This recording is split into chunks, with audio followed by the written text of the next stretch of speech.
Dans le Boston des années 1920, une époque de prospérité après-guerre, un homme devient le symbole de l'ascension et de la chute spectaculaire dans le monde des affaires. Son nom, Charles Ponzi. Comment un immigrant ambitieux, arrivé avec rien d'autre que des rêves, a-t-il bâti un empire sur du sable?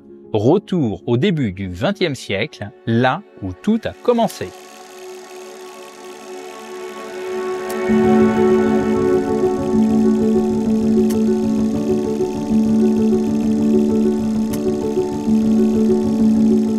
1903. Charles Ponzi arrive aux États-Unis, les poches vides, mais le cœur rempli d'espoir. Comme tant d'autres, il cherche la fameuse promesse américaine. Son premier arrêt n'est pas Boston, mais Montréal, où il décroche un emploi à la Banca Zarossi, grâce à un mensonge bien placé. Il prétend être issu d'une riche famille italienne, les Bianchi. C'est le premier de ces nombreux mensonges qui tisseront la toile de sa vie.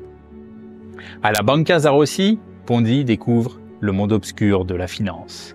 La banque elle-même est engagée dans des pratiques douteuses, donnant les prémices des arnaques pyramidales. Alors quand la banque fait faillite et que Luigi Zarossi s'enfuit au Mexique, Ponzi est laissé avec des rêves brisés, mais une idée germe dans son esprit. Déterminé à ne pas répéter les erreurs de Zarossi, Ponzi retourne à Boston. Armé de connaissances dangereuses et d'un charme trompeur, il est prêt à lancer son propre jeu. Comment un homme transforme-t-il une petite arnaque en un empire financier colossal? La réponse réside dans l'ascension fulgurante de Charles Ponzi, une histoire d'ambition, de manipulation et de déception, évidemment. Ponzi cible d'abord ses compatriotes italiens, leur offrant une chance de réussir dans leur nouveau monde. Sa promesse est alléchante. Un retour de 50% sur investissement en seulement 3 mois. Le charme de Ponzi et ses promesses de gains rapides font rapidement de lui une figure populaire dans la communauté. Les premiers investisseurs reviennent et, comme promis, ils reçoivent leurs profits. Le bouche à oreille fonctionne à merveille. Les rues devant son bureau commencent à voir des files d'attente d'investisseurs espérant tous transformer leurs économies en fortune. Alors que l'argent afflue, collecté dans des petits paniers en fil de fer, Ponzi commence à mener grand train. Sa vie devient celle d'un homme d'affaires prospère, admiré et envié. Mais le succès de Ponzi reposait sur des sables mouvants, parce qu'il payait les anciens investisseurs avec l'argent des nouveaux, et sans nouvelle entrée de fonds, tout l'édifice pourrait s'effondrer.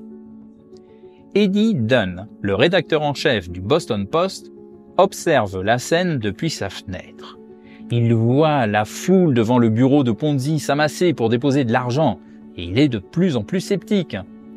Eddie Dunn, intrigué et alarmé par les activités de Ponzi, commence à enquêter. Les premières fissures dans son empire commencent à apparaître. Dunn découvre les anciennes condamnations de Ponzi et commence à douter sérieusement de la légitimité de ses activités. Les jours de Ponzi en tant que financier respecté sont comptés. Alors que Ponzi atteint le sommet de sa gloire, les forces qui mèneront à sa chute se mettent en place. La vérité est sur le point d'éclater et avec elle, l'effondrement d'un empire bâti sur des illusions. Eddie Dunn, armé de preuves de plus en plus accablantes, lance une série d'articles qui commencent à éroder la confiance du public en Ponzi. Les investisseurs deviennent nerveux, les rumeurs se multiplient. Les premiers investisseurs reviennent pour réclamer leur argent. Ponzi, toujours sourire, tente de rassurer tout le monde, mais les fissures sont désormais visibles, la police enquête et au début ne trouve aucune preuve flagrante de fraude dans les livres de comptes, pour la simple raison que Ponzi ne tenait aucune comptabilité. La procédure est abandonnée temporairement avant de repartir. La position de Ponzi semble tenable, mais pourtant la vérité sur la nature de son schéma est inévitable. Et finalement, sous le poids des preuves et des témoignages accablants, Ponzi est arrêté juste avant l'effondrement économique de sa pyramide. Le procès est sensationnel, il captive l'attention du pays entier. Derrière les barreaux, Ponzi réfléchit à son ascension fulgurante et à sa chute tout aussi rapide. Il commence même à réécrire sa propre légende, se présentant en victime d'un système injuste. La communauté est déchirée, certains le voient encore comme un héros, un pauvre émigré injustement persécuté, d'autres comme le symbole ultime de la trahison.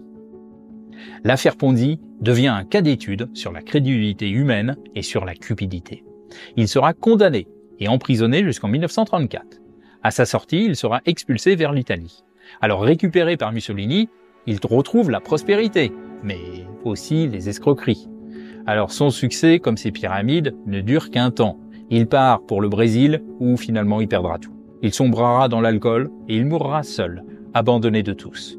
Il ne se doutait pas qu'il deviendrait le représentant symbolique de l'arnaque qu'il avait poussé à son paroxysme.